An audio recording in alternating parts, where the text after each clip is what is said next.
Is this the last Black History Month, a call to action against America's systemic racism? My dear brothers and sisters, I come before you with a message that will shake the ground beneath your feet.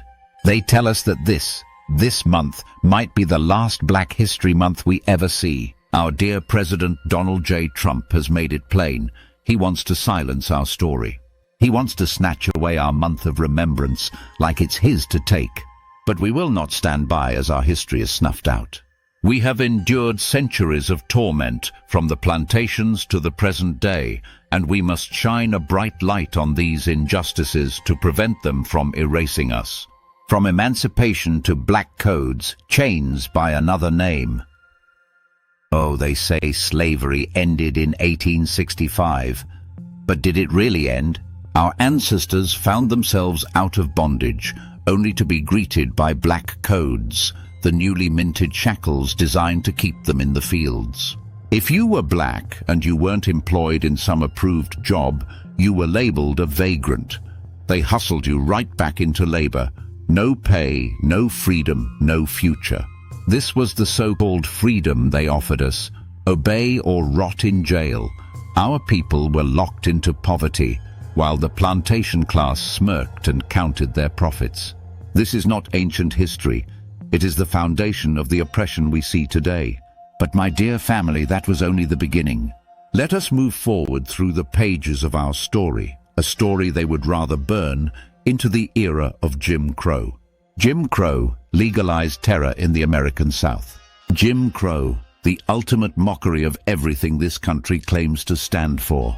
They gave it a neat name, but it was nothing less than a terror campaign. Separate schools, separate buses, separate everything.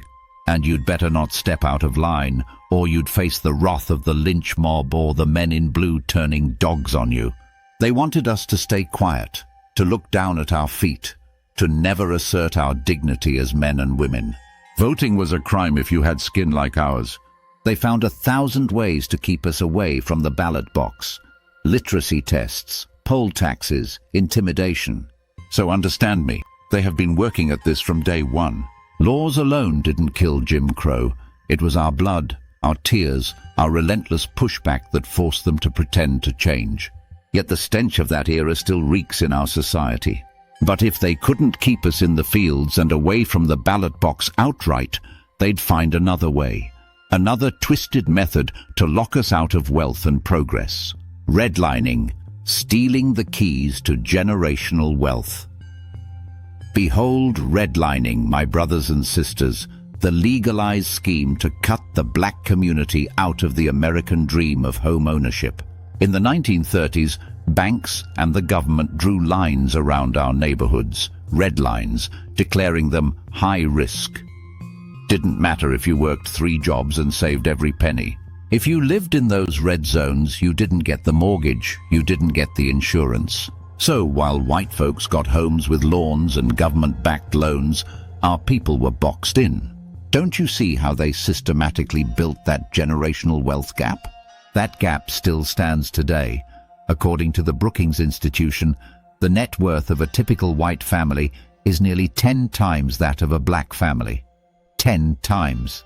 Our grandmothers and grandfathers were barred from building wealth that could have transformed our communities for generations.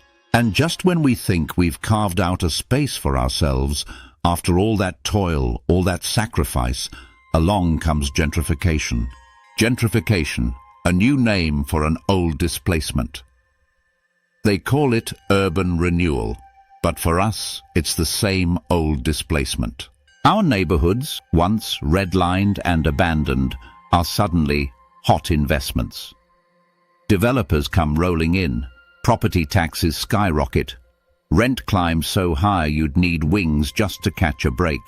And then, they shove our families right out of the places we've called home for decades. This is the systematic dismantling of black spaces, and it ain't an accident. It's an unbroken chain from black codes to gentrification, each link forged to keep us underfoot, to keep us powerless. And they have the audacity to ask why we can't just move somewhere else.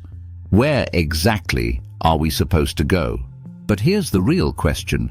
What do we do about it? How do we make sure this is not the last time our stories echo through these halls of American discourse? Holding the line, defending our history and our future. My brothers and sisters, we must stand guard.